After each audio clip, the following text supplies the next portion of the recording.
தூங்கும் போது தான் நம்ம உடம்பானது தன்னை ரிப்பேர் பண்ணிக்கிறது, எனர்ஜியை ரீசார்ஜ் பண்ணிக்குது. அந்த தூக்கம் நல்லா சீராக இருக்கணும் அப்படின்னா கரெக்டான பொசிஷனில் படுக்கணும். எது பெஸ்ட் பொசிஷன் அப்படின்னா லெஃப்ட் சைட், அது இடது பக்கம் திரும்பி படுக்கிறது. ஏன்னா முதுகெலும்பு சரியான நிலையில் இருக்கிறதால முதுகு வலி வராது, நெஞ்செரிச்சல் எதுக்களிப்பு வராமல் தடுக்கும், குரட்டை குறையும், உடல் உறுப்புகளுக்கு அழுத்தம் குறையும், இரத்த ஓட்டம் அதிகரிக்கும், மூளை கழிவுகளை அகற்ற ஏதுவாக இருக்கும். இதுக்கு அடுத்து இரண்டாவது பெஸ்ட் பொசிஷன் என்ன அப்படின்னா நேரா முதுகு கீழே வைத்து தூங்குவது. ஏன்னா கழுத்து வலி வராது, முதுகெலும்பை சீராக வைக்கிறது, முகத்தில் சுருக்கங்கள் வராது, மூக்கடைப்பு வராமல் தடுக்கும். தூங்கும் போது தவிர்க்க வேண்டிய பொசிஷன் என்ன அப்படின்னா குப்புறப்படுத்தி தூங்குவது, அதாவது வயிற்றுப்பகுதி கீழே வைத்து தூங்குவது.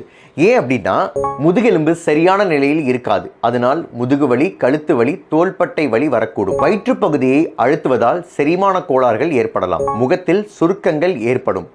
ஆனால் நுரையீரல் பிரச்சனை உள்ளவர்களுக்கு இது சரியான நிலை. தலகாணியை வயிற்று பகுதியின் அடியில் வைத்து தூங்கினால் நல்லது.